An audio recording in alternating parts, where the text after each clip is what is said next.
indeed. Let's move on now, shall we, to our next guest.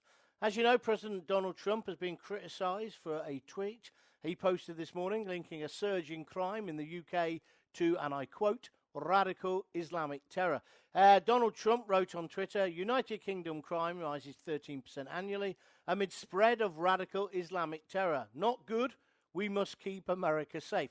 Loads of Labour politicians are going mental about this. And to be fair, so is Nicholas Soames, very good friend of Prince Charles, of course, and a Conservative backbencher, grandson of Winston Churchill, as I say. He's criticised him. He's called Trump a twerp. I'd like to be called a twerp. That's a good insult, isn't it? One man who knows more than most about the Islamist threat to the West is Dr. Zuhdi Jasser, whose book, Battle for the Soul of Islam, calls for a radical reformation within the Muslim community. And I'm delighted to say he joins me now. Here he is, Dr. Zuhdi Jasser. Good afternoon, my friend. Oh, good afternoon, brother. It's good to be with you. Thanks for having me. And you. Let's start with Trump's tweet, and then we'll go to the wider issues. Do you think he's got a right to say this kind of thing on Twitter, my friend? Well, sure, he's not only our commander-in-chief and our president, but a citizen with free speech rights. And I think it's interesting to have a president that isn't filtered through 100 filters like the last few that we've had, and just puts out there what are concerns of most Americans. And I think also this is not only a concern for Britain, but Germany, the EU, and the United States, is that I don't know the data well. You could tell me better whether his data is off or not, but the bottom line is you look at some of the sex crimes, treatment of women. We saw large mobs in the Netherlands and elsewhere in which there was clearly associated with some of the immigrants listen, I'm pro-immigration. I have family in Syria. But I do think that there is some connection there between those who are lawless and come to the West and don't accept our rule of law, and we need to be strong on that, and that's, I think, what the president's tweet's about. But is there not a danger he could actually promote more crime in a sense, because people then will associate that tweet with all Muslims? You being a Muslim yourself, you know as well as I do that the vast majority of Muslims aren't terrorists or jihadists. Absolutely, and I couldn't agree with you more, and that's been my criticism of especially President Trump during the campaign, was that on the one hand, we need to be tough on immigration, build walls, and not allow Islamists in, but on the other hand, we can't change the narrative of who we are as America. My family escaped persecution in Syria and absorbed Americanism as an ideology of immigrants who embrace liberty. And the moment we change what it means to be American is the moment we've surrendered to the ISIS, the Wahhabi, the radical Islamist narrative. And we really need to promote not only what we're against, but what we're for. And unfortunately, we're seeing, I think, too little of that from the messaging of the administration. So you're a Syrian immigrant yourself, or from Syrian immigrant stock. Why do you think, then, some of your Syrian Muslims haven't integrated either into the UK, Western Europe, or into America? If you have, what's the difference? Why is this happening? And is the fault, or does the fault lie with the indigenous population, or does it lie with the people, or maybe it's the sheer volume of the people coming in? Is it in there? Is it their responsibility? What is it? What's made that happen? Wow, that is a great question. Let me sort of give you a couple elements to respond to that. Number one, it is obviously primarily, it's like if you're dealing with drug use or alcoholism, is it the alcoholic's fault, or is it the neighborhood and family that enables it? There's responsibility both there, but it's obviously primarily the alcoholic. So us Muslims primarily need to take responsibility and use the bandwidth that media and folks like yourself give us to pay attention to our issues, not to complain as victims and embrace grievance narratives, but rather embrace a sense of contrition, a sense of reality that we have a problem that we need to address. So that's, I think, primarily it's with us. I'd say maybe 70-30. The 30% of the non-Muslim community, I think, unfortunately, there's a exploitation of our issue for partisan issues, left versus right, rather than giving Muslims a tough love and holding us accountable to the principles of Western society and modernity. they simply ignore the misogyny, the anti-Semitism, and all the ideology that's brought in, and don't hold our mosques, our Islamic leaders accountable to issues within. And you see people like Prime Minister, the Prime Minister in Canada, who basically goes into mosques and talks to sisters upstairs behind the curtains. And here's a feminist that is leading the left in Canada that doesn't hold the Muslim communities he speaks to accountable to the feminist issues that are part of the left. So this is that you allow the incubation of communities that don't share your ideas. You don't hold them to the same standards that you do every faith and every group in your country. Okay. So why does that happen on the left then, do you feel? And again, you're talking as a Syrian Muslim who's well integrated into the United States of America. Why do you think on the left they do turn a blind eye to certain views on homosexuality, women's rights, etc., etc.? Why is that? Why is that happening? Two major things. One is a bigotry of low expectations in which they view Muslims, and the second point of this is not only a bigotry of low expectations, but a sense that their entire dynamic politically in the West, in the left, is based on identity politics. So they check the box of the African American population, the Hispanic community, and they check the box that they are the party that protects the rights of minorities. So therefore, Muslims are another segment that they can look at not as a faith that's an ideology, but as a checkbox in a community that they can say they will protect. So they don't care what happens within as long as they can use it in identity politics. Secondary is this bigotry of low expectations, which is, they're just Muslims. Who cares what principles they do in their house or in their mosque? We're going to protect them, and they really don't.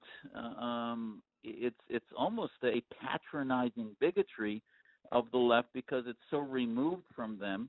We saw one breakthrough was, for example, in Beverly Hills. There was a sultan that owned one of the hotels there, and finally Jay Leno and others boycotted it for a couple years and said, listen, we should not be facilitating, billionaires from abroad that have Sharia law in their states.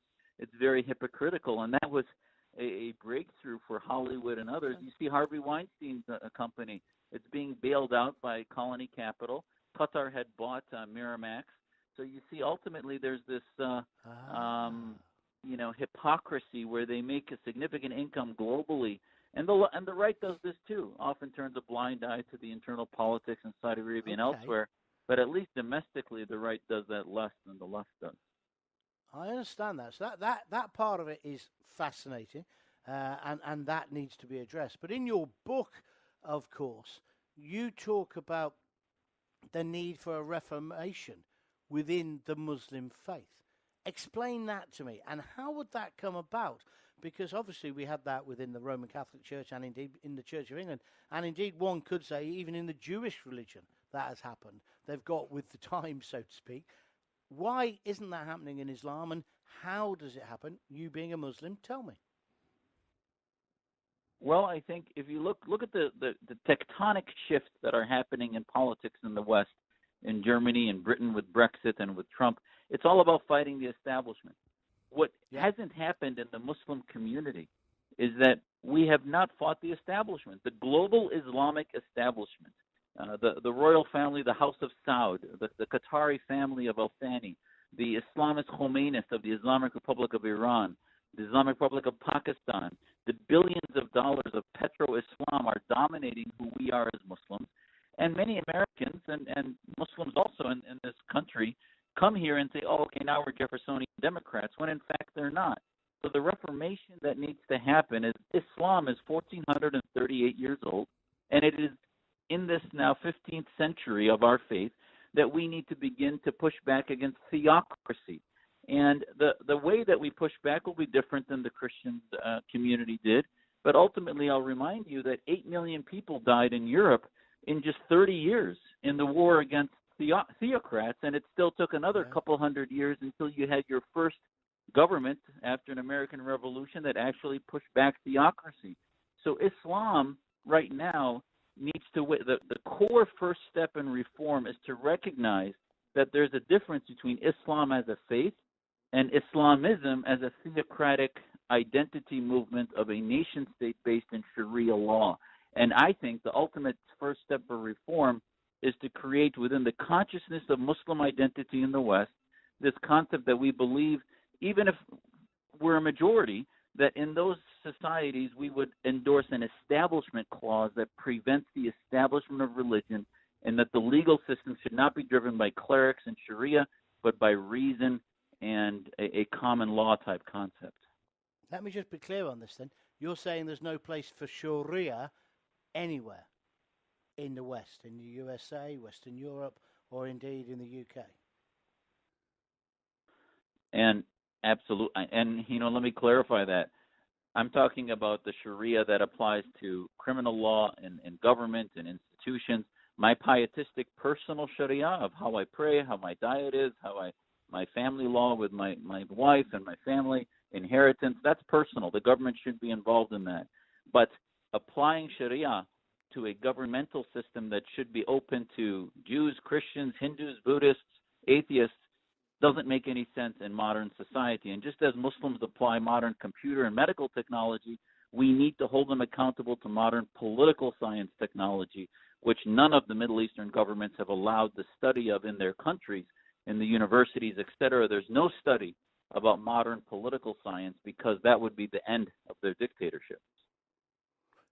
Absolutely fascinating. Thanks for joining us today, Dr. Zuhdi Jasser, author of The Battle for the Soul of Islam. He's the president of the American Islamic Forum for Democracy. I spoke to him, I think it was last time I was in America or the time before that. He's just a fascinating bloke. He's just a fascinating bloke because too many times this debate gets into entrenched positions. Again, he reminds me of Dr. Taj Haji. And who was the geezer we spoke to yesterday? I can't remember his name now. He was good as well. And there seems to be more of these Muslim voices who want reform coming out now. Maybe the MSM are listening to alternative media and realising you've got to give these people a voice as well. They've been very keen, and we've had political leaders step forward, Ken Livingstone and the rest of them, who've been keen to give a voice to radical imams who preach hatred in our country. I mean, that one who came recently to Birmingham, who's still in favour of female genital mutilation, he should never have been allowed in our country. Yeah? But then we ban other people, which I just find crazy. We ban DJs, we ban Michael Savage, we ban Pamela Geller. Ridiculous. But these voices now that we're hearing, if we heard more of these voices, then surely we would be moving forward to having the integrated society we want. And I think he's right what he says about successive governments have somehow turned a blind eye. There's a blind spot when it comes to the homophobia, the sexism within that religion. It isn't tolerated in other aspects of our community. And there should only be one law for everyone, and everyone should be equal underneath that law. 12 good men in truth. Everyone deserves representation as well.